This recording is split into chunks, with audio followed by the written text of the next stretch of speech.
மனசாட்சியின் காலத்திலே வாழ்ந்த இந்த யோபுடைய சரித்திர புஸ்தகம் ஒருவேளை அவனுடைய வாழ்க்கையிலே அவன் சந்தித்த பாடுகள், யோபுடைய வாழ்க்கையிலே அவன் சந்தித்த இழப்புகள் நம்முடைய வாழ்க்கையிலே வந்திருக்கும் என்றால் நாம் எந்த அளவுக்கு கிறிஸ்துவை பற்றி ஜீவிப்போம் என்பது ஒரு பெரிய கேள்விக்குறிதான். ஒருவேளை சின்ன ஒரு இழப்புகள் வந்தாலே நம்மால் தாங்க முடியவில்லை. ஆனால் யோபுடைய வாழ்க்கையிலே பாருங்கள், ஒரே நாளிலே அடுத்தடுத்து எல்லா ஆஸ்திகளையும் அவன் இழந்து விடுகிறான். அது மாத்திரமல்ல, தான் பெற்றெடுத்து வளர்த்த பிள்ளைகளையும் அவன் இழந்து விடுகிறதை பார்க்கிறோம். இந்த உலகத்தில் எல்லாவற்றையும் இழந்து விட்டாலும் கடைசியாக ஒரே ஒரு உறவு நம்மை ஒட்டி கொண்டிருக்கும், அதுதான் மனைவி என்கிற அந்த உறவு. ஆனால் அந்த உறவு கூட தேவனை தூஷித்து ஜீவனை விடு, தேவனை தூஷித்து செத்துப்போ அப்படின்னு சொல்லக்கூடிய அளவுக்கு கூட அவனுடைய வேதனையினுடைய உச்ச கட்டம் இருந்தது. ஆனாலும் இவ்வளவு வேதனையை அவன் சந்தித்தாலும் ஆண்டவரை விட்டு பின்வாங்காத ஒரு தேவ மனிதனாக இந்த யோபு இருந்ததை நம்ம பார்க்கிறோம். யோபுடைய சரித்திர புஸ்தகத்தில் நான் வாசித்து வரும் பொழுது உண்மையாகவே யோபு எவ்வளவு ஆண்டவர் மேல ஒரு நம்பிக்கை உள்ளவனாக இருந்திருக்கிறார் என்பதை நாம் கண்டுகொள்ள முடியும். ஆண்டவரே யோபுவை குறித்து சாட்சி கொடுப்பதையும் நான் வாசிக்கிறோம். உத்தமனும் சன்மார்க்கனும் தேவனுக்கு பயந்து பொல்லாப்புக்கு விலகுகிறவனுமாகி அவனை போல ஒருவனும் இந்த பூமியிலே இருந்தது இல்லை என்று சொல்லி சாத்தானுக்கு ஒரு சவாலாக ஆண்டவர் யோபுவை குறித்து சொல்லுகிறார். அருமையான தேவனுடைய பிள்ளைகளே, யோபுவுடைய முழு அந்த புஸ்தகத்தை எங்களை வாசித்து பார்ப்பீர்கள் என்றால் 3ஆம் அதிகாரத்தில் இருந்து 31ஆம் அதிகாரம் வரைக்கும் கிட்டத்தட்ட 29 அதிகாரங்கள் யோபுவுடைய நண்பர்கள் அவன் படுகிற பாடுகளை கேள்விப்பட்டு, அவனுடைய இழப்புகளை கேள்விப்பட்டு அவனுக்கு ஆறுதல் சொல்வதற்காக வந்த அவனுடைய 3 நண்பர்கள், சிநேகிதர்கள் ஆறுதல் சொல்லுவதை விட்டு அவனை மேலும் வேதனைப்படுத்த ஆரம்பித்து விட்டார்கள். இந்த 29 அதிகாரங்கள் 3ஆம் அதிகாரத்திலிருந்து 31ஆம் அதிகாரம் வரைக்கும் அவனுடைய 3 சிநேகிதர்கள் யாரெல்லாம் ஞாபகம் இருக்கிறதா? எலிப்பாஸ், சோப்பார் என்கிற ஒருவன், பில்தாத் என்கிற ஒருவன். இந்த 3 பேரும் மாறி மாறி மாறி யோபுவை குற்றப்படுத்தியே பேசிக் கொண்டிருக்கிறார்கள். அவர்களுடைய ஒவ்வொரு அந்த குற்றப்படுத்துகிற காரியத்திற்கும் யோபு மறுமொழி சொல்லிக்கொண்டே வருகிறான். ஒரு கான்வர்சேஷன் போல. நீ இப்படி உன்னுடைய வாழ்க்கையில சந்தித்ததற்கு ஏதோ ஒன்று திரைமறைவிலே நீ செய்திருக்கிறாய், ஆண்டவருக்கு பிரியமில்லாத காரியங்களை செய்திருக்கிறாய், ஏதோ ஒரு துன்மார்க்கமான செயலில் ஈடுபட்டு விட்டாய், ஆகவே தான் இப்படிப்பட்டதான இழப்புகளையும் சந்திக்கிறாய் என்று சொல்லி, நம்ம தமிழ்ல சொல்வதை போல ஏற்கனவே தீப்பட்ட புண்ணுல வேலை பாற்றுவதை போல 3 சிநேகிதர்களும் அவன் மேல வார்த்தை என்கிற அன்புகளை அவர்கள் எய்கிறார்கள். அதற்கு அவன் மறுமொழி கொடுத்து கொண்டே வருகிறான். அருமையான தேவனுடைய பிள்ளைகளே, இன்றைக்கு நம்மையும் குற்றப்படுத்துவதற்கு இந்த உலகத்தில் 1000 கண்கள் இருக்கலாம், 1000 நாவுகள் இருக்கலாம். அப்படி குற்றப்படுத்தும் பொழுது நாம் அன்று குற்றப்படுத்தப்படுகிறவர்களுக்கு அல்லது நம்மை குற்றப்படுத்துகிறவர்களுக்கு விரோதமாகவோ அல்லது அதற்கு பதிலாகவோ நம்மை நியாயப்படுத்த ஆரம்பித்து விட்டோம் என்றால் நம்முடைய ஊழியமே அதாவது போயிடும் இல்ல? ஆமா, சொல்லிக்கிட்டே இருக்க வேண்டியதுதான். அவங்க ஒன்ன சொல்லுவாங்க, அதுக்கு ஒரு பதில் இல்லையா? நிறைய தேவனுடைய பரிசுத்தவான்கள் இங்க பார்த்தீங்கன்னா அவர்களை எவ்வளவு குற்றப்படுத்தி யார் என்ன சொன்னாலும் மறுமொழி கொடுக்கவே மாட்டாங்க. ஏன் அப்படின்னு சொன்னா, மறுமொழி கொடுக்க ஆரம்பித்தார்கள் என்றால் அதற்கு அவர்கள் உட்கார்ந்து ப்ரிப்பேர் பண்ணணும், அதற்கு நேரத்தை செலவு பண்ணணும் இல்லையா? இதுலயே நேரம் போய்விடும். இயேசு கிறிஸ்து பாருங்க, பிலாத்துடைய அரண்மனையில அவன் அவரை குறித்து விசாரிக்கும் பொழுதெல்லாம் இவங்கெல்லாம் இவ்வளவு குற்றம் சொல்லுகிறார்களே, நீ ஒன்னும் சொல்லவில்லையா? அவன் எவ்வளவுதான் கேட்டாலும் இயேசு மறுமொழி எங்கேயாவது சொன்னாரா? இல்ல, அவங்க சொல்றது தப்பு, நான் நியாயமா தான் இருக்கிறேன், நான் எந்த தவறும் செய்யவில்லை, நான் இப்படி தேவ தூஷணம் நான் பேசவில்லை, எங்கேயுமே சொல்லவில்லை. அவர் எங்கேயும் அதுக்கு பதில் சொல்லவே இல்லை. எப்பவும் பதில் சொல்லுவாரு தெரியுமா? அவருடைய தெய்வத்தன்மையை குறித்து, அவருடைய மகத்துவத்தை குறித்து ஏதாவது கேள்வி கேட்டா உடனே பதில் சொல்வார். நீர் யூதருடைய ராஜாவா அப்படின்னு கேட்ட உடனே என்ன பதில் சொல்லிட்டாரு? ஆமா, நீர் சொல்லுகிறபடிதான். இப்படி அவருடைய தெய்வீக தன்மையை குறித்து ஏதாவது கேள்வி கேட்டால் அதற்கு பதில் சொல்லுவாரே தவிர, இந்த உலக பிரகாரமான எந்த கேள்வி கேட்டாலும் அதற்கு அவர் பதிலே சொல்லவில்லை. ஆனா யோபு பாருங்க, மீண்டும் மீண்டும் அந்த 3 சிநேகிதர்களும் அவனை குற்றப்படுத்தி பேச பேச பேச அவர்களுக்கு மறுமொழியே கொடுத்து கொண்டே வருகிறான். அதுல 29 அதிகாரங்கள் எழுதப்பட்டிருக்கிறது. இப்போ அடுத்தது 30ஆம் அதிகாரத்திலிருந்து நீங்க பார்த்தீங்கன்னா, 32ஆம் அதிகாரத்தில இருந்து 37 வரைக்கும் ஒரு 6 சாப்டர்ஸ் இருக்கிறது. இந்த 6 சாப்டர்ஸையும் 4வது ஒரு நபர் உள்ள ஒரு வால் மாதிரி உள்ள வந்தான். எலிகு வயசுல ரொம்ப சின்ன பையன். அவனே சொல்றான், நான் இவ்வளவு நேரம் காத்து கொண்டே இருந்தேன், பெரியவங்க பேசட்டும், பெரியவங்களுடைய வாயிலிருந்து ஞானம் பிறக்கும் அப்படின்லாம் நான் பேசினேன், நான் காத்து கொண்டே இருந்தேன். ஆனா நீங்க 3 பேர் பிளஸ் இந்த யோபு 4 பேருக்கும் அறிவில்லை அப்படின்னு சொல்லியாச்சு இல்ல? ஆமா. இப்போ இவர் ஒரு 6 சாப்டர்ஸ். சரி, இந்த 6 சாப்டர்ஸ்ல என்ன இருக்குது? இதுலயும் யோபுவை குற்றப்படுத்துகிற காரியங்கள் தான் இருக்கிறது. ஆனால் இவர்கள் அறியாத ஒரு நபர், ஆனால் யோபு அறிந்திருக்கிற ஒரு நபர், ஆண்டவர் இதெல்லாம் பார்த்து கொண்டே இருக்கிறார். ஆண்டவர் 38ஆம் அதிகாரத்திலிருந்து ஆண்டவர் பேச ஆரம்பிக்கிறார் இல்லையா? ஆண்டவர் பேச ஆரம்பிக்கிறார். 38ஆம் அதிகாரம், 39ஆம் அதிகாரம், 40, 41 இந்த 4 அதிகாரங்களையும் ஆண்டவர் பேச ஆரம்பிக்கிறார். எதன் மூலமாக, எங்கிருந்து பேசுகிறார் என்றால், பெரும் காற்றிலிருந்து ஆண்டவர் பேச ஆரம்பிக்கிறார். அப்போ ஒரு பெரிய இரைச்சலின் சத்தம் இருந்திருக்கும்ல. ஆண்டவருடைய இரைச்சலின் சத்தம் வந்தா மனுஷன் வாய் திறக்க முடியுமா? இல்ல, இந்த 4 பேரும் கப்சிப்புன்னு ஆயிட்டாங்க. இப்ப ஆண்டவர் பேச ஆரம்பிக்கிறார்.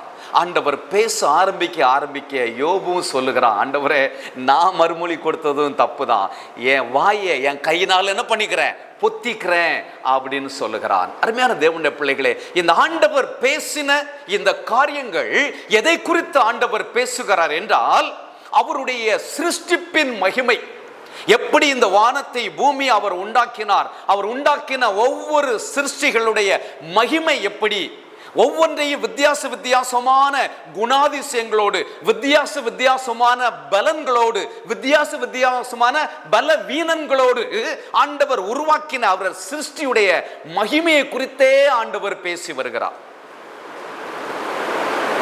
காட்டு விலங்குகளை குறித்து பேசுகிறார், பறவைகளை குறித்து பேசுகிறார். இப்படி எல்லாம் ஆண்டவர் கொடுத்து பேசிட்டு அந்த 39ஆம் அதிகாரத்துக்கு வரும் பொழுது கழுகை குறித்து பேச ஆரம்பிக்கிறார். ஹல்லேலூயா. கழுகை குறித்து நம்ம நிறைய காரியங்கள் பைபிள்ல வாசித்திருக்கலாம். பொதுவா கழுகு அப்படின்னு சொன்ன உடனே பைபிள்ல நமக்கு ஞாபகம் வருகிற ஒரு வசனம் என்ன அப்படின்னு பார்த்தீங்கன்னா, ஏசாயா 40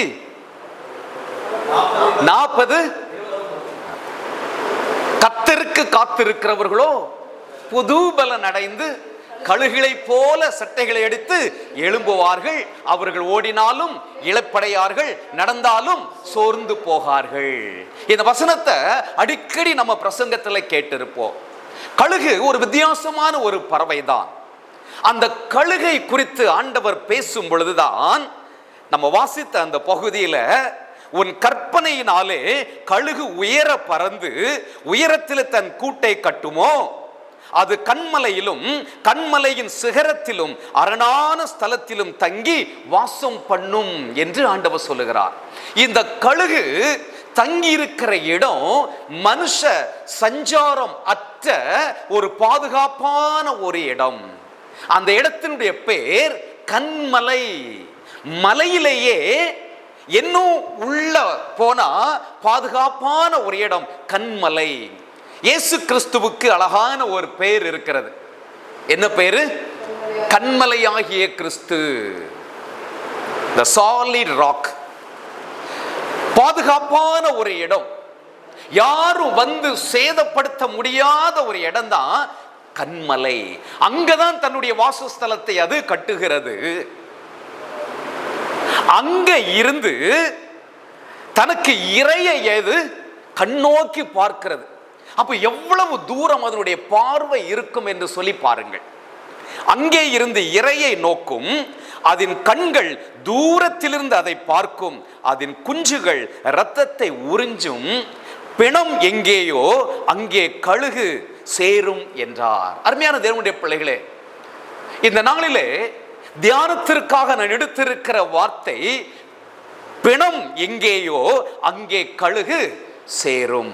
பிணம் எங்கேயோ அங்கே கழுகு சேரும். யோபுடைய வாழ்க்கையில ஆண்டவர் அவனுக்கு கற்றுக் கொடுக்கிற ஒரு பெரிய தீர்க்க தரிசன வார்த்தை தான் இது. பிணம் எங்கேயோ அங்கே கழுகு வந்து சேரும்.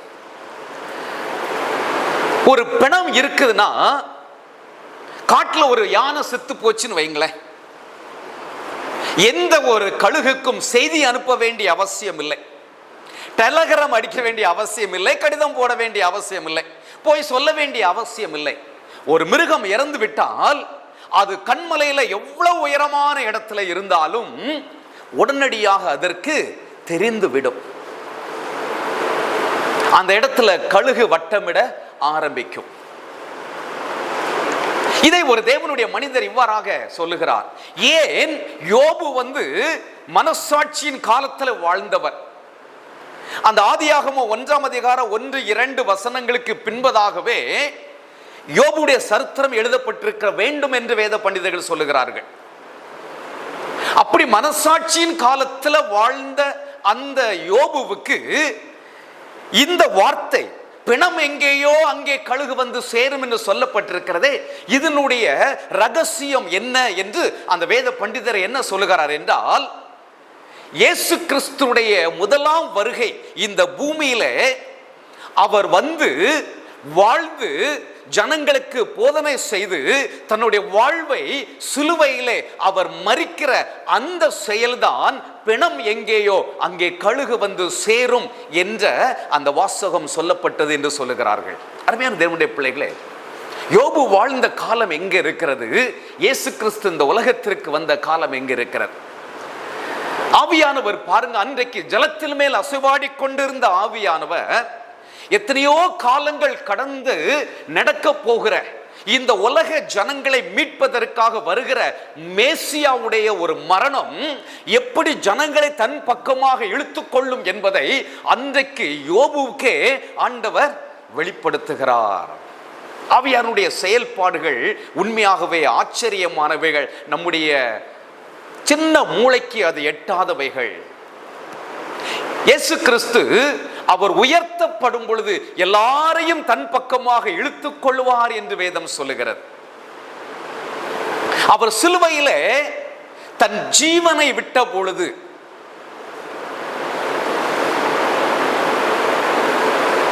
அது வரைக்கும், அதுக்கு முன்பதாக வரைக்கும் அவரை வேதனைப்படுத்தினவர்கள், அவரை அவமானப்படுத்தினவர்கள், அவரை கேலி செய்து கொண்டிருந்தவர்கள், அது அந்த போர் சேவர்களாக இருந்தாலும் சரி, சுற்றி நின்று வேடிக்கை பார்த்து கொண்டிருந்த ஜனங்களானாலும் சரி, இயேசுவை குற்றப்படுத்தி தான் பேசிக்கொண்டே இருந்தார்கள். இவர் தெய்வமானால் இதையே செய்யக்கூடாது, இதெல்லாம் சொன்னாங்க.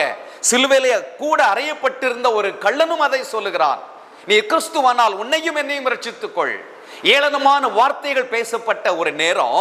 ஆனால் எந்த வேளையில இயேசு பிதாவே உம்முடைய கரங்களில் என் ஆவியை ஒப்பு கொடுக்கிறேன் என்று சொல்லி மகா சத்தமிட்டு அவர் ஜீவனை விட்டாரோ, அந்த நிமிஷத்திலிருந்து மனுஷனுடைய இருதயங்கள் மாற்றப்பட்டது. ஹல்லேலூயா. அதற்கு பிறகு பாருங்க, எல்லாரும் உண்மையாகவே இவர் தேவகுமாரன் தான். ஏனென்றால் பூமி அதிர்ச்சி உண்டாயிற்று. அங்கே எருசலேம் தேவாலயத்தில் கட்டப்பட்டிருந்த திரைச்சிலை மேலிருந்து கீழாக 2ஆக கிழிக்கப்பட்டது. எல்லாருக்குள்ளே ஒரு பயமும் நடுக்கமும் பிடித்து விட்டது. எல்லாரும் இப்போ சொல்ல ஆரம்பிச்சிட்டாங்க, இவர் உண்மையாகவே தேவகுமாரன் தான் என்று சொல்லி. அவர் உயர்த்தப்பட்ட பொழுது எல்லாரையும் தன் பக்கமாக இழுத்துக் கொள்வார். அருமையான தேவனுடைய பிள்ளைகளே, இயேசு கிறிஸ்துடைய அந்த மரணம், அதற்கு பின்பதாக உயிர்த்தெழுதலும் இல்லை என்றால் இன்றைக்கு நமக்கு மீட்பு இல்லை. இயேசு கிறிஸ்துடைய மரணம் தான் நமக்கு மீட்புக்கான ஒரு வழி. இயேசு கிறிஸ்துடைய உயிர்த்தெழுதல் தான் நமக்கு கொடுத்திருக்கிற ஒரு நம்பிக்கை, ஒரு விசுவாசம். ஹல்லேலூயா. அதை இந்த யோபுக்கு ஆண்டவர் சொல்லுகிறார், பிணம் எங்கேயோ அங்கே கழுகு வந்து சேரும். அந்த பிணமாக இயேசு கிறிஸ்து முதலாம் வருகிற இந்த உலகத்திற்கு வந்து தன்னை பிணமாக தன்னுடைய ஜீவனை சிலுவையில அவர் ஒப்பு கொடுத்த பின்பு எப்படி ஒரு பிணத்தை தேடி கழுகுகள் ஓடி வருமோ அதே போல அவரை ஏற்றுக்கொள்வதற்கு ஜனங்கள் ஓடி வருவார்கள்.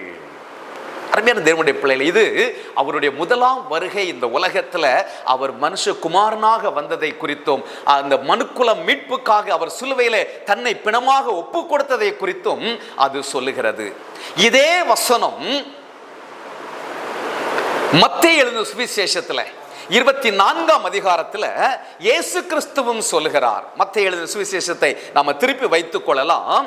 அருமையான தேவனுடைய பிள்ளைகளே, அங்கே இயேசு கிறிஸ்து தன்னுடைய 2ஆம் வருகை குறித்து அவரே சொல்லுகிறத நம்ம பார்க்க முடிகிறது. மத்தேயு சுவிசேஷம் 24ஆம் அதிகாரம் 28ஆம் வசனம். பிணம் எங்கேயோ அங்கே கழுகுகள் வந்து கூடும். ஒருவேளை நம்ம இதை முன்னும் பின்னும் ஜாயின் பண்ணி வாசிக்காமல் வெறும் அந்த வசனத்தை மாத்திரம் நம்ம வாசித்து பார்த்தால், பிணம் எங்கேயோ அங்கு கழுகுகள் வந்து கூடும், இது ஏதோ ஒரு அழிவு, இது என்ன அப்படின்னு நமக்கு சரியான ஒரு விளக்கம் தெரியவே தெரியாது. ஆனால் 24ஆம் அதிகாரத்தினுடைய ஆரம்பத்திலிருந்து வாசித்து பார்த்தா இதனுடைய முக்கியமான சாராம்சம் என்ன என்பதை நாம் அறிந்து கொள்ள முடியும். இயேசு கிறிஸ்து தேவாலயத்துக்கு சொல்லுகிறார். அங்கிருந்து வெளியே வந்த உடனே சீஷர்கள் அவர்கிட்ட போயிட்டு சொல்றாங்க. அவருடைய சீஷர்கள் தேவாலயத்தின் கட்டிடங்களை அவருக்கு காண்பிக்க அவரிடத்தில் வந்தார்கள். இயேசு அவர்களை நோக்கி, இவைகளை எல்லாம் பார்க்கிறீர்களே, ஏனென்றால் அன்றைக்கு அந்த எருசலேம் தேவாலயம் கட்டப்பட்ட அந்த ஸ்ட்ரக்சர், அந்த அழகு, இதெல்லாம் பார்த்து ஜனங்கள் வியப்படைந்தார்கள், ஆச்சரியப்பட்டார்கள். அதை பார்ப்பதற்காகவே ஒரு கூட்டம் செல்லும். அதே போல அந்த ஆச்சரியத்தை இயேசுவோடு கூட பகிர்ந்து கொள்வதற்காக சீஷர்கள் வந்த உடனே அவர் சொல்லுகிறார், இவ்விடத்தில் ஒரு கல்லின் மேல் ஒரு கல் இராதபடிக்கு எல்லாம் இடிக்கப்பட்டு போகும் என்று மெய்யாகவே உங்களுக்கு சொல்லுகிறேன். ஆச்சரியமான காரியத்தை ஆச்சரியம் கலந்த ஒரு எண்ணத்தோடு கூட இயேசுவிடம் சொல்லி பெருமையாக பேசிக்கொள்ளலாம் என்று சொல்லி வந்த சீஷர்களுக்கு ஒரு இடி போல ஒரு கல்லின் மேல் ஒரு கல் இராதபடிக்கு இதெல்லாம் இடிக்கப்பட்டு போகும்னு சொல்லிட்டார். இவங்க என்ன எதிர்பார்த்திருப்பாங்க? இயேசு சொல்லுவார், ஆமா ரொம்ப சூப்பரா கட்டி இருக்கிறார் சாலமோன், என்ன அருமையா இருக்குது இல்ல ஆண்டவருடைய தேவாலயம், ஆண்டு கடவுளுடைய ஆமா மகிமைக்காக கட்டப்பட்டிருக்கிறது, ஓ ரொம்ப சூப்பர், அது ஒரு நல்லா இருக்கு, இது அப்படி சொல்லுவார்னு எதிர்பார்த்திருப்பாங்க நினைக்கிறேன். ஆனால் அவர் புஷ்ன்னு ஒரே வார்த்தையில் சொல்லிட்டாரு, ஒரு கல்லின் மேல் ஒரு கல் இராதபடிக்கு எல்லாம் இடிக்கப்பட்டு போகும். இப்போ சீஷர்களுக்கு ஒரே மண்டை குடைச்சல், ஒரே குழப்பம். இப்போ இப்படிலாம் நடக்கும்னு சொல்லிட்டாரே, ஒரு கல் மேல ஒரு கல் இராதுன்னு சொல்லிட்டாரே, இது எப்போ நடக்கும்னு தெரிஞ்சுக்கணும் அப்படின்னு ஒரு வாஞ்சியோடு கூட பொதுவாக இயேசு கிறிஸ்து சில நிறைய போதனைகளை ஒலிவ மலையில தான் வச்சு சொல்லியிருக்கிறார். கிரேட் கமிஷன் என்று சொல்லப்படுகிறதான காரியம் கூட, நீங்கள் உலகமெங்கும் புறப்பட்டு போய், அந்த கிரேட் கமிஷன் கூட ஒலிவம் அந்த மலையில தான் ஆண்டவர் கொடுக்கிறார். பாருங்க, அந்த ஒலிவ மலைக்கு போன உடனே சீஷர்கள் மெதுவா அவர்கிட்ட வர்றாங்க. 3ஆம் வசனம், அவர் ஒலிவ மலையின் மேல் உட்கார்ந்து இருக்கையில் சீஷர்கள் அவரிடத்தில் தனித்து வந்து, இவைகள் எப்பொழுது சம்பவிக்கும், உம்முடைய வருகைக்கும் உலகத்தின் முடிவுக்கும் அடையாளம் என்ன, எங்களுக்கு சொல்ல வேண்டும் என்றார்கள். பக்கத்துல வந்து அமைதியை கேட்கிறாங்க, இயேசுவே ஒரு கல்லின் மேல் ஒரு கல் இராம போகுன்னு சொல்லிங்களே, நாங்க அந்த ஆலயத்தை பார்த்து பிரமித்து நாங்க பார்க்கிறோமே, ஆனால் நீங்க இப்படி சொல்லிட்டீங்களே, இது என்னைக்கு நடக்கும், எப்போ நடக்கும், உலகத்துடைய முடிவு எப்போ வரும், உங்க ராஜ்யம் எப்போ, அப்படிங்கிற கேள்விகளை அவரிடம் கேட்கிறார்கள். அதற்கு இயேசு அப்படியே பதில் சொல்லிக்கொண்டே வருகிறார். அப்படி சொல்லிக்கொண்டே வரும் பொழுது அதனுடைய அடையாளங்கள், இயேசு மீண்டும் இந்த உலகத்திற்கு வரக்கூடிய அந்த அடையாளங்களை குறித்து நிறைய காரியங்களை சொல்லிட்டே வர்றாரு. நீங்க வாஸ்து பார்த்தீங்கன்னா முதல் அடையாளம் வஞ்சிக்கப்படுதல். அருமையானவர்களே, நம்ம வாழக்கூடிய இந்த நாட்களில கூடுமானால் தெரிந்து கொள்ளப்பட்டவர்களும் வஞ்சிக்கப்படக்கூடிய ஒரு காலம் இல்லையா? நிறைய பேரை பார்க்கிறோம், நிறைய ஊழியர்களை பார்க்கிறோம், விசுவாசிகளை பார்க்கிறோம். கடைசி காலத்துடைய ஒரு அறிகுறி என்னன்னா வஞ்சிக்கப்படுதல். இயேசு சொல்லிக்கிட்டே வரார். ஆனா ஆண்டவருடைய பிள்ளைகள் கலங்காதபடி எச்சரிக்கையா இருங்கள், அப்படியே சொல்லிக்கிட்டே வருகிறாரு. பூமி எதிர்ச்சி உண்டாகும், கொள்ளை நோய் வரும், உபத்திரவங்கள் வரும் சொல்லிக்கிட்டே வருகிறார். மூன்றாவது உபத்திரவம், அதையும் சொல்லுகிறார். கடைசி காலத்துல ஆண்டவருடைய பிள்ளைகளுக்கு உபத்திரவம் உண்டு. ஆனால் இன்றைக்கு வஞ்சிக்கப்பட்டவர்கள் பாருங்க, ஆண்டவருடைய பிள்ளைகளுக்கு உபத்திரவமே கிடையாது என்று சொல்லி இன்றைக்கு பிரசங்கிக்கிறதை நம்ம பார்க்க முடிகிறது. உபத்திரவத்தின் வழியாகத்தான் நாம் பரலோகம் செல்ல வேண்டும் என்பது ஆண்டவருடைய நியதி. ஆண்டவர் அப்படித்தான் வைத்திருக்கிறார். ஆனால் அதை வஞ்சிக்கப்பட்டவர்களும் மாற்றி பிரசங்கிக்கிறதை நாம் பார்க்க முடிகிறது. இயேசு இந்த உலகத்திற்கு மீண்டும் வரப்போகிறார், சீக்கிரமா வரப்போகிறார் என்பதற்கு ஒரு அடையாளம் இதே காரியங்கள் தான். உபத்திரவம். சபைகள் இன்றைக்கு உபத்திரவம் பண்ணப்படுகிறது.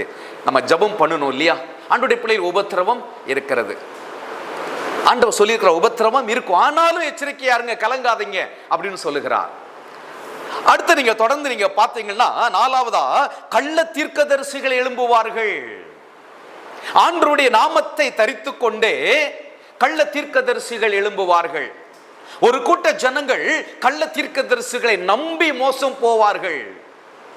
தொடர்ந்து நீங்க வாஸ்து பார்த்தீங்கன்னா, அன்பு தணிந்து போகக்கூடிய ஒரு காலம், சுபாவ அன்பே இல்லாமல் போகக்கூடிய ஒரு காலத்துல நம்ம வந்து விடுவோம். 14ஆம் வசனத்தை வாஸ்து பார்த்தா, ராஜ்யத்தின் சுவிசேஷம் பூலோகம் எங்கும் உள்ள சகல ஜனங்களுக்கும் சாட்சியாக பிரசங்கிக்கப்படும், அப்பொழுது முடிவு வரும் என்று சொல்லப்பட்டிருக்கிறது. 27ஆம் வசனத்தை நீங்க வாஸ்து பார்த்தீங்கன்னா, மனுஷகுமாரனுடைய வருகை எப்படி இருக்கும் என்கிற ஒரு கேள்வி வருகிறது. அப்படி வரும் பொழுதுதான் 28ஆம் வசனத்தில் ஆண்டவர் சொல்லுகிறார், பிணம் எங்கேயோ அங்கே கழுகு வந்து சேரும். பிணம் எங்கேயோ அங்கே கழுகுகள் வந்து சேரும். அருமையான தேவனுடைய பிள்ளைகளே, இயேசு கிறிஸ்துவுடைய வருகையின் அடையாளங்களை அவர் சொல்லிவிட்டு முடிவு என்ன, பிணம் எங்கேயோ அங்கே கழுகு வந்து சேரும் என்று சொல்லுகிறார். அப்போ இங்க யோபுடைய சரித்திரத்தில் நம்ம பார்த்தது இயேசு கிறிஸ்துடைய முதலாம் வருகையும், அவர் சிலுவையிலே ஒரு பிணமாக தொங்கக்கூடிய ஒரு சூழ்நிலையும் அவருக்கு ஒரு தீர்க்க தரிசனமாக சொல்லப்பட்டது. பிதாவாகிய தேவன் அவருக்கு அதை வெளிப்படுத்துகிறார். ஆனால் இங்க இயேசு கிறிஸ்து அவர் முதலாம் வருகையில வந்த பின்பு அவர் சொல்லுகிற ஒரு காரியம், எதற்கு இதை சொல்லுகிறார்?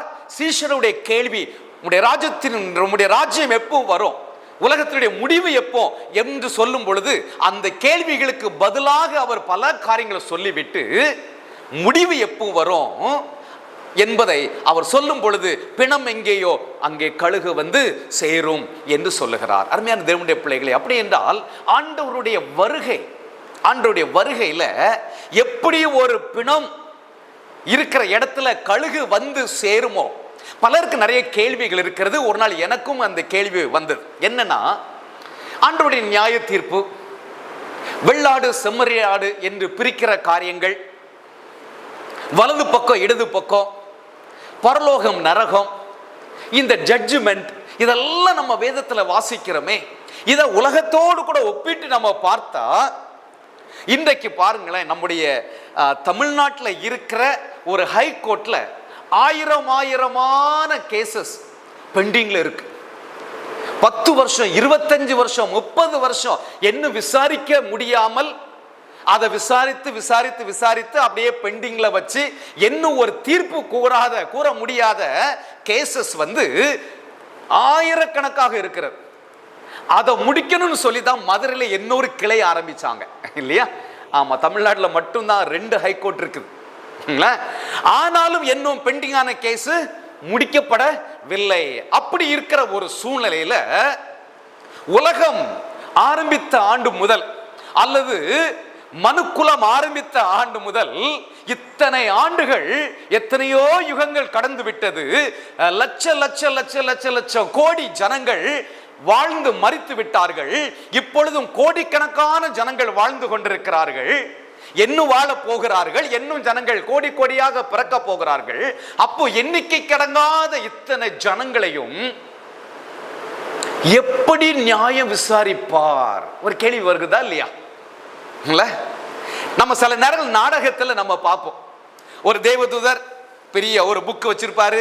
ஒருத்தர் வருவாரு, நான் தான் அரசியல்வாதி, நிறைய சமூக சேவைலாம் செய்திருக்கிறேன், என் பேர் கண்டிப்பா இதுல இருக்கும், பாருங்க ஏஞ்சல், எனக்கு பரலோகம் தான் அப்படின்லாம் சொல்லுவாங்க. அவர் பார்த்துட்டு உங்க பேர் இல்லை அப்படின்னோடனே ஒரு பிசாசு வரும், இழுத்து கொண்டு போய் நரகத்தில் போட்டுரும் இல்லையா? இப்படிலாம் நம்ம நாடகத்தில் பார்த்துருக்கிறோம். இப்படி ஒவ்வொருவரையாக விசாரித்தால் அதற்கு எத்தனை யுகங்கள் ஆகும்? கேள்வி வருகுதா இல்லையா? இல்ல? ஆமா. அருமையான தேவனுடைய பிள்ளைகளே, ஒருவேளை இப்படிதான் ஆண்டவர் ஒவ்வொருத்தரா விசாரிப்பாரோ? அப்படி விசாரிச்சா இல்ல அருமையானவர்களே, அதை சொல்வதற்காகத்தான், அந்த ஒரு சத்தியத்தை ஆண்டவர் சொல்வதற்காகத்தான் தன்னுடைய வருகைக்கு முன்பதாக கடைசி காலத்துல இன்னென்ன அடையாளங்கள்லாம் நடக்கும் என்று சொல்லிவிட்டு பிணம் எங்கேயோ அங்கே கழுகு வந்து சேரும் என்று சொல்லுகிறார். எப்படி ஒரு பிணம் இருக்கிற இடத்துல கழுகு தானாக வந்து சேருகிறதோ, அதே போல ஆண்டவருடைய வருகை காலங்களிலே எக்காலம் ஊதும் பொழுது அந்த எக்கால சத்தம் எல்லாருக்கும் கேட்காது. எல்லாருக்கும் கேட்காது. யார் ஆயத்தமா இருக்கிறார்களோ அவர்களுக்கு மட்டும் கேட்கும். அவர்கள் பறந்து போயிருவாங்க, எல்லாம் மத்திய ஆகாயத்துக்கு எடுத்துக்கொள்ளப்படுவார்கள். மனுஷன் எப்படி பறக்க முடியும்? ஆண்டவர் சர்வ வல்லமுள்ள தேவன், அவர் நினைத்தால் எதையும் செய்ய முடியும். ஆமா, எத்தனை பேர் நைட்ல தூக்கத்துல பறக்கிற மாதிரி சொப்பனம்லாம் கண்டிருக்கீங்க? நான் சொப்பனம் பார்த்துருக்கிறேன். அங்க பின்னாடி இருந்து ஆமஸ் கை தூக்குறாப்ல. ஆமா, ஆண்டவர் நினைத்தா மனுஷனையும் பறக்க வைக்க முடியும். எவ்வளவு பெரிய வெயிட்டா இருந்தாலும் பறந்து போகக்கூடிய சூழ்நிலையை மாற்ற முடியும். ஆண்டவரால் எல்லாம் செய்ய முடியும். மத்திய ஆகாயத்தில் நம்ம எல்லாம் மறுரூபமாக்கப்படுவோமா? எப்படி அதை வேதம் அழகான வார்த்தையில சொல்லப்பட்டிருக்கிறது. கண்ணிமைக்கும் நேரத்தில், ஒரு செகண்ட் கூட கிடையாது, கண்ணிமைக்கும் நேரத்தில், ஒரு நொடி பொழுதில் நம்ம எல்லாரும் மறுரூபமாக்கப்படுவோம். உயிர்த்தெழுதலை குறித்து சந்தேகப்படுகிறவர்களுக்கு பழைய ஏற்பாட்டிலே எசேக்கியேல் தீர்க்கதரிசி மூலமாக அந்த எலும்பு பள்ளத்தாக்கை வைத்து ஆண்டவர் அழகான ஒரு காரியத்தை சொல்லிவிட்டார்.